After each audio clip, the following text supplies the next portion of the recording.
His pickup truck was found the next morning on Old Creek Road. Engine cold, keys dangling from the ignition, wallet sitting on the dashboard untouched. 17 missed calls from his wife, Sarah, lighting up the cell phone on the passenger seat. No signs of struggle, no blood, no body.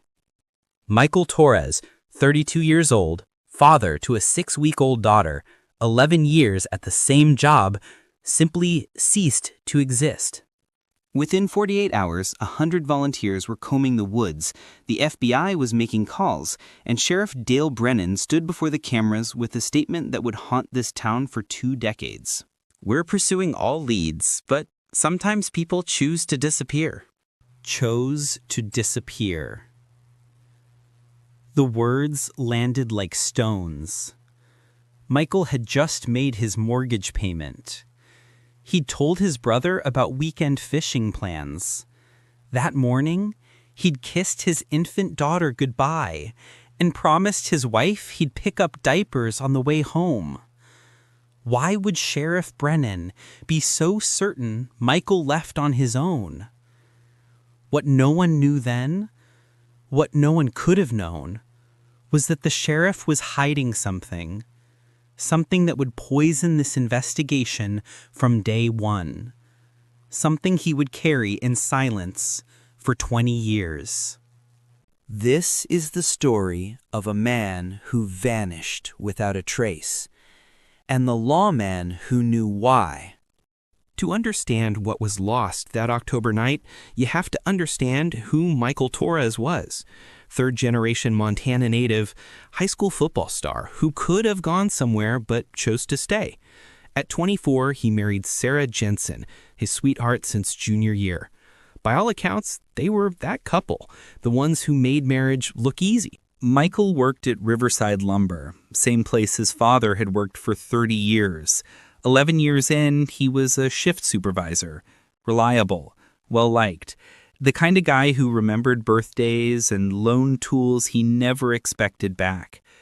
No criminal record, no history of depression or mental health struggles, no gambling debts, no affairs, no enemies anyone could name.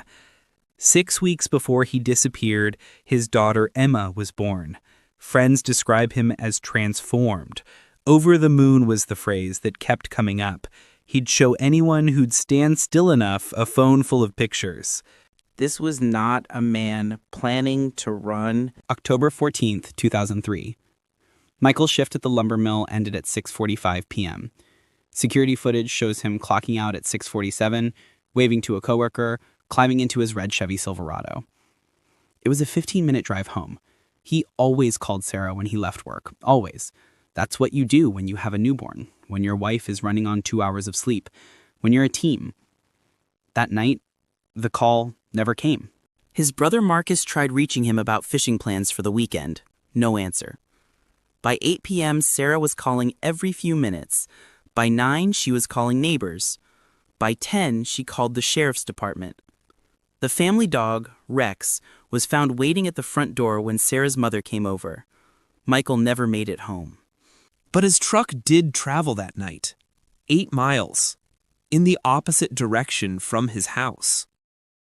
Old Creek Road is a 2-lane strip of cracked asphalt that leads to exactly one place, an abandoned limestone quarry that hasn't operated since the 1970s. No houses, no businesses, no reason for Michael Torres to be there on a Tuesday night. This was rural Montana in 2003.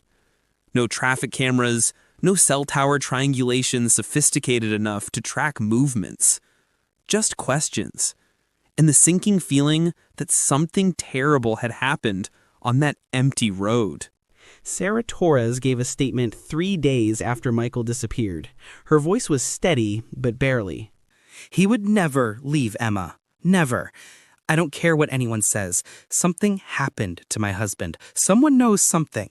She was right. Someone did know. Sheriff Dale Brennan mobilized every resource available. Within hours of Sarah's call, deputies were searching Old Creek Road by flashlight. By dawn, volunteers, over 100 of them, were combing the quarry area and surrounding woods. Canine units were deployed. The dogs picked up Michael's scent at the driver's side door of his truck and tracked it about 30 feet into the tree line before losing it completely. Gone, as if he'd evaporated. The FBI arrived on day 3. Missing person cases like this, no witnesses, no clear motive, complete disappearance, they raise red flags for potential abduction. Federal agents interviewed family, friends, coworkers. They searched financial records, phone logs, email accounts. Nothing. No ransom demands, no sightings, no forensic evidence in the vehicle, no fingerprints other than Michael's, no blood, no fibers, nothing. But there was one thing. Michael's phone records showed his last call at 6:52 p.m., just 5 minutes after he left the mill. It lasted 5 seconds. Not long enough to leave a voicemail, just long enough to connect, maybe say a word or two, then disconnect. The number traced to a prepaid cell phone, purchased with cash at a gas station in Billings, 90 miles away. Activated that morning, never used again after that 5-second call. Dead end. Sheriff Brennan held daily press briefings that first week. He was measured, professional, careful with his words. He urged patience, promised thoroughness. But by week 3, the briefings became sporadic. By week 4, they stopped altogether. The FBI, finding no evidence of interstate crime or ongoing threat, scaled back their involvement. The case was still open, still active, officially, but momentum stalled. The searchers went home, the news crews moved on, and the community's frustration began to simmer. Then, in early November, 3 weeks after Michael disappeared, a witness came forward. Jenny Crawford, 17 years old, a junior at Pine Ridge High. She'd been driving home from a friend's house on the night of October 14th. Around 7:15 p.m., she passed a red Chevy pickup on Old Creek Road. She recognized it. Everyone in town knew Michael's truck. But here's what made her statement critical. Jenny said there were 2 people in that vehicle. Michael was in the passenger seat, and someone else was driving. Sheriff Brennan took her statement personally, interviewed her alone in his office, told her it was important information, that they'd follow up.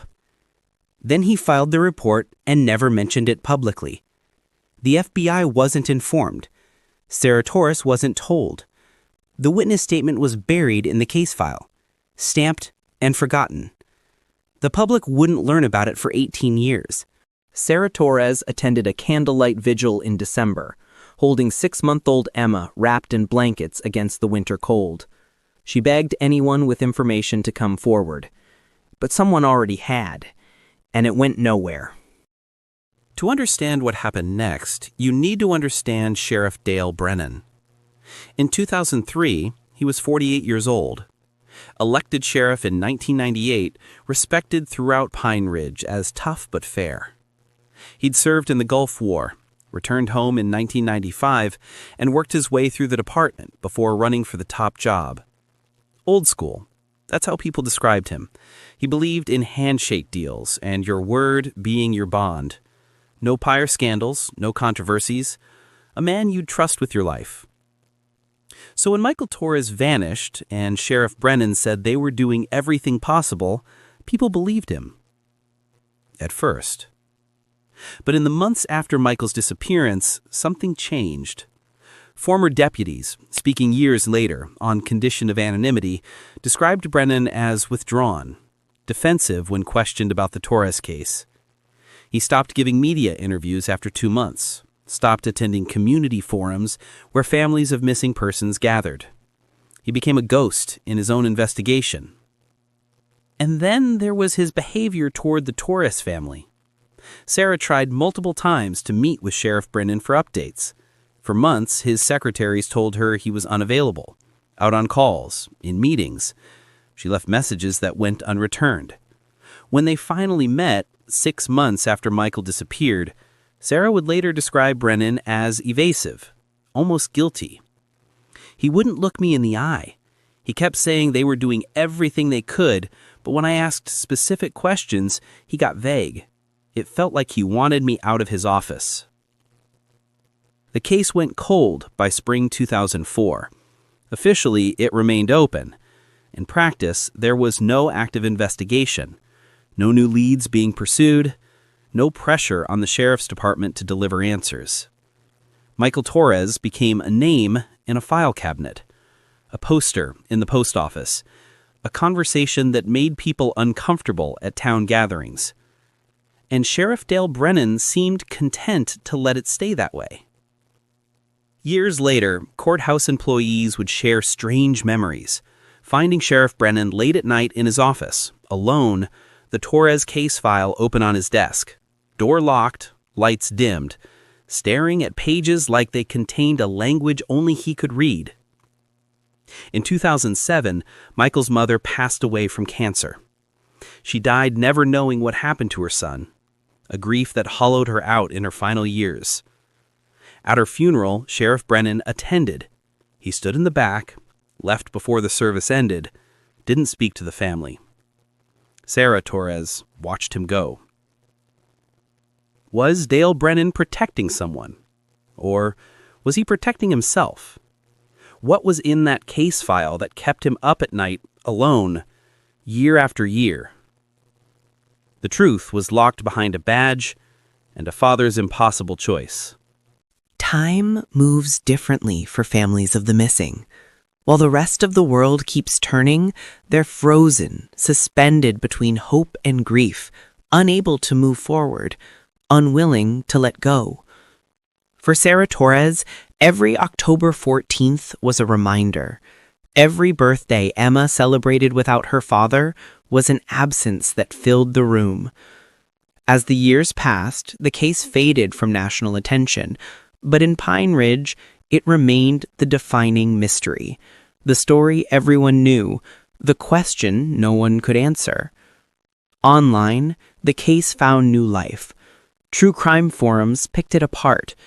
Amateur investigators built timelines, studied maps, developed theories, some plausible, most not. The theories multiplied. Drug debt, except Michael had no connection to drugs. An affair gone wrong, except there was no evidence of infidelity. Witness protection, except the FBI denied any involvement. Voluntary disappearance, except everything in Michael's life contradicted it. Every theory had the same problem: no evidence. 2008. A hiker discovers human remains 40 miles from Pine Ridge. The community holds its breath. DNA testing takes 6 weeks. Not Michael. 2012. A drifter dying of liver failure in a Billings hospital makes a deathbed confession. Claims he knows where Michael Torres is buried. Gives directions to a location near the Canadian border. Investigators search for 3 days. Nothing. 2015. A cold case unit reopens the investigation. New highs, new technology. They request interviews with everyone involved in the original investigation. Sheriff Dale Brennan, retired now, living on his law enforcement pension, agrees to speak with them. But he's guarded, dismissive, insists everything that could be done was done. He refuses to turn over his personal notes from the case. The cold case unit finds nothing new. The file closes again. Emma Torres grew up without her father. Baby pictures gave way to school photos. First day of kindergarten, middle school graduation, high school prom. Sarah kept Michael's memory alive through stories, through photos on the mantle, through an annual remembrance ceremony in the town square. By the time Emma turned 12, she'd become an advocate for missing persons families. She understood their limbo. She spoke at events, raised awareness, demanded better resources for cold cases. She had turned her absence into purpose. In 2018, 15 years after Michael vanished, a local journalist named Claire Martinez began digging. She was new to Pine Ridge, working for a regional newspaper. She'd heard the story, felt the gaps, sensed something wasn't right. She started submitting Freedom of Information Act requests for the complete case file. Months of bureaucratic delays, redactions, denials, but Claire was persistent. When she finally received the documents, she found it, buried on page 247 of a 600-page file. Jenny Crawford's witness statement, the one Sheriff Brennan took and never acted on, the one that confirmed 2 people were in Michael's truck that night. But Claire found something else, something even more damning. In the first week of the investigation, Sheriff Brennan interviewed a person of interest 3 separate times.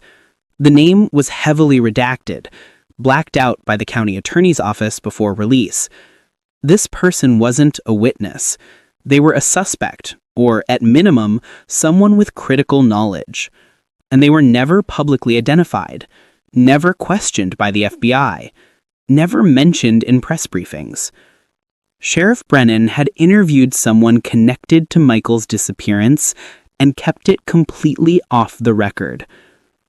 Who was the redacted person? Why were they protected? And what would Claire Martinez do with this information? She did what any journalist would do. She called Sarah Torres. Sarah had remarried by then, had built a life, found some measure of peace, but she'd never stopped looking for answers.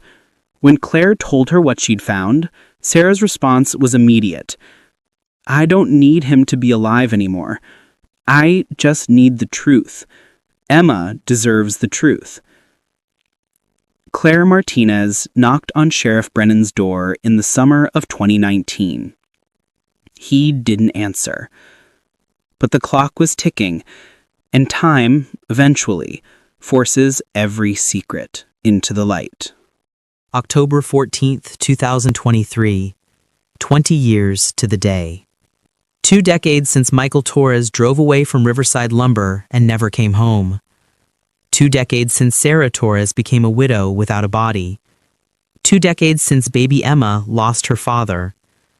That morning, Claire Martinez's phone rang. Unknown number. It was Dale Brennan.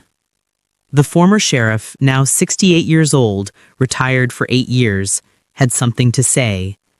His voice was thin, weakened. He'd been diagnosed with pancreatic cancer 6 months earlier. Stage 4. The doctors gave him weeks, maybe days. "I need to set something right before I go. Can you come today?"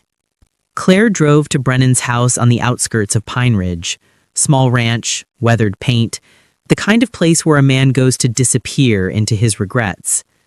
Brennan met her at the door, gaunt, hollowed out by more than cancer. They sat in his living room. He handed her a manila folder, photocopies of documents, handwritten notes, a single photograph. And then he told her everything. The person driving Michael Torres' truck that night was his son, Kyle Brennan. 23 years old in 2003. Dale Brennan's only child. Kyle had a gambling problem, sports betting, poker games, debts he couldn't cover on his maintenance worker salary. The family had kept it quiet, thought they could handle it privately. By October 2003, Kyle owed $15,000 to dangerous people who'd made it clear that time was running out. On the night of October 14th, Kyle Brennan was working late at Riverside Lumber, same place as Michael Torres. Around 6:30 p.m., Kyle went into the cash office. The mill still did some transactions in cash back then, payroll advances, petty cash for supplies. Kyle took $3,000. He thought no one saw, but Michael Torres was doing a final equipment check in the hallway. He saw Kyle leaving the office, envelope in hand, saw him pocket it. Michael confronted him in the parking lot, not aggressively, that wasn't Michael's way, but firm. Told Kyle he couldn't let this go, that he'd have to report it. Kyle panicked. According to the account Kyle gave his father that night, the account Dale Brennan kept secret for 20 years, this is what happened.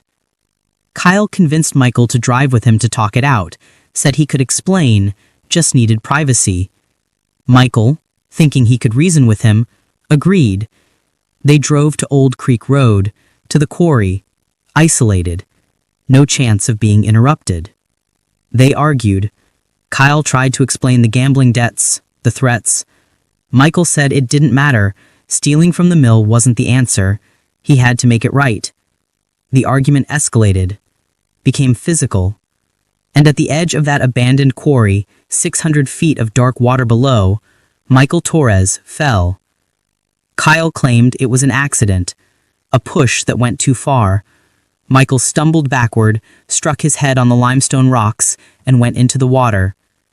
Kyle Brennan watched his coworker's body disappear into the depths. Then, he made a phone call. The 5-second call to the prepaid cell phone. He called his father.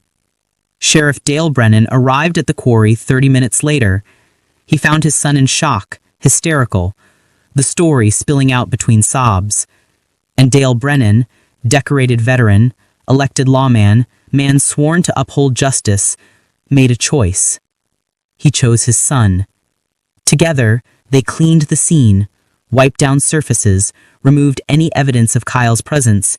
He used his law enforcement knowledge, what not to leave behind, what story would hold. They drove Michael's truck back to Old Creek Road and staged it as a disappearance. Keys in the ignition, wallet on the dash, phone full of missed calls. Then Dale Brennan dropped his son at home and began the performance of a lifetime. The next morning, Sheriff Brennan stood before cameras and launched a missing person investigation. He mobilized search parties, knowing they'd find nothing. He brought in the FBI, feeding them dead ends. He interviewed Jenny Crawford for witness statement and buried it because she'd seen Kyle driving Michael's truck. He interviewed Kyle 3 times for the official record, never pursuing it, never sharing it, creating the appearance of thoroughness while protecting his son at every turn. For 20 years, Dale Brennan watched Sarah Torres beg for answers, watched Emma grow up without a father, watched his community fracture under the weight of an unsolved mystery, and said nothing. In his confession to Claire Martinez, recorded on that October morning, Dale Brennan's voice broke. I destroyed that family to save mine. I told myself it was an accident, that sending Kyle to prison wouldn't bring back Michael. But I knew. God, I knew. Every day for 20 years, I knew. Sarah Torres deserved to bury her husband. Emma deserved to know her father didn't abandon her. I was a coward. Michael Torres deserved better. His daughter deserved better. I have to live with that, but not much longer. The weight of secrets, the cost of silence. One man's impossible choice became an entire family's unbearable burden. And now, with weeks left to live, Dale Brennan was finally setting the record straight. But the damage was done, and the question remained. Could the truth, after 20 years, bring anything but more pain? Claire Martinez published the full story with Dale Brennan's confession and supporting documents on November 3rd, 2023. The response was immediate. National media descended on Pine Ridge. Cable news devoted segments to it. True crime podcasts dissected every detail. The headline that dominated, Sheriff protected son for 20 years in missing person case. Within 48 hours, law enforcement located Kyle Brennan. He was living in Portland, Oregon, different name, Kyle Morrison, working construction, keeping his head down, living a quiet life that bore no resemblance to the chaos he had left behind. He was arrested on November 5th and extradited to Montana, charged with manslaughter, evidence tampering, obstruction of justice, and fleeing to avoid prosecution. Dale Brennan died 3 weeks later, November 24th, 2023. Hospice care in his home. He never faced formal charges. The county attorney said there wasn't enough time, that Brennan's confession was voluntary and complete. Some called it justice delayed, others called it a man escaping accountability one final time. But the confession opened one crucial door, the quarry. For 20 years, the abandoned limestone quarry had been searched only superficially. The water was too deep, the technology too limited. Divers had gone down in 2003 but called it off at 200 feet. Visibility 0, too dangerous. Now, with Brennan's confession pinpointing the location, authorities brought in specialized sonar equipment. In January 2024, sonar detected what appeared to be human remains at a depth of 580 feet. Recovery efforts began immediately. Deepwater divers, remotely operated vehicles, forensic teams on standby. It took 6 weeks. On February 14th, 2024, Valentine's Day, 20 years and 4 months after Michael vanished, remains are brought to the surface.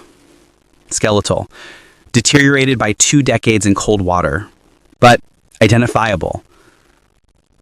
DNA analysis was pending. The process could take months. Sarah Torres received the call on a Tuesday afternoon, the same day of the week Michael disappeared. She didn't break down, didn't cry, just thanked the investigator quietly and hung up. Then she called Emma. But even as the pieces came together, legal experts warned this case was far from over. Kyle Brennan pleaded not guilty. His defense team argued that his father's confession was hearsay, inadmissible without corroboration, that a dying man's words, unverified and self-serving, couldn't be the sole basis for a conviction. Kyle refused to provide his own account, invoked his Fifth Amendment right against self-incrimination.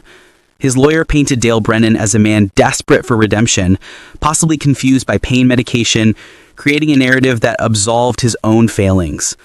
The prosecution's case hinged on the remains, on forensic evidence tying Kyle to the scene, on that buried witness statement from Jenny Crawford, on the phone records showing the 5-second call.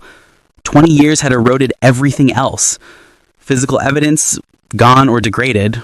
Witnesses, memories faded, testimony unreliable. The primary source, Dale Brennan, deceased. Legal analysts noted the bitter irony.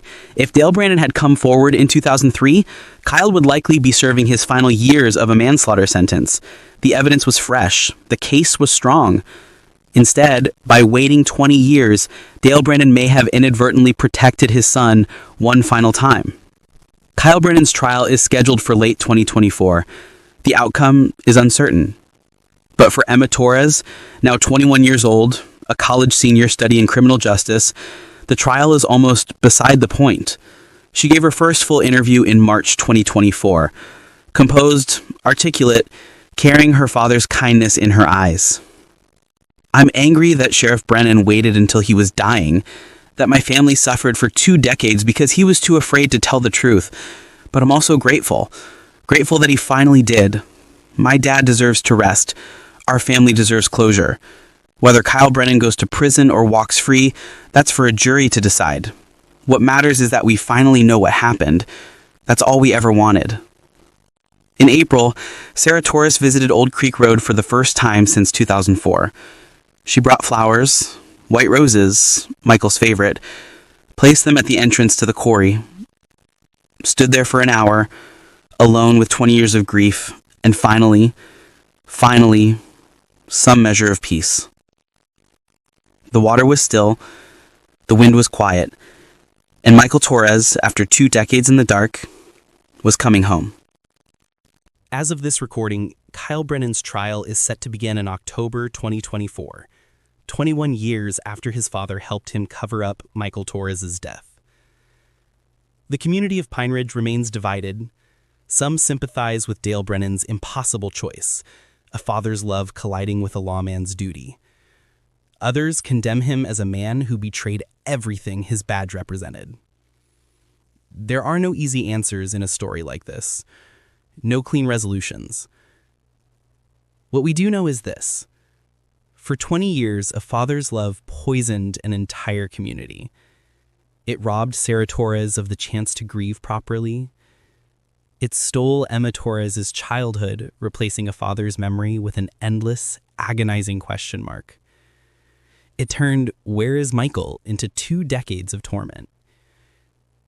Dale Brennan kept a secret that should never have been kept. And in doing so, he proved something we desperately wish weren't true. That the people sworn to protect us are still, in the end, just people. Capable of love, capable of fear, capable of choosing their own over everyone else. The question that haunts this case isn't whether Dale Brennan's confession brings justice. It's whether justice is even possible after 2 decades of lies. Can a father's deathbed attempt at redemption undo 20 years of suffering? Can truth offered too late still set anyone free? The Torres family would say yes, because for them, not knowing was worse than any terrible truth. Emma Torres will graduate college next spring. She's planning to work with families of missing persons, to be the advocate she wished her family had in 2003.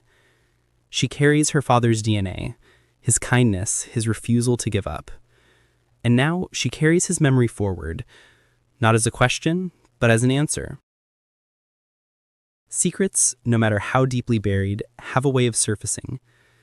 Sometimes it just takes 20 years.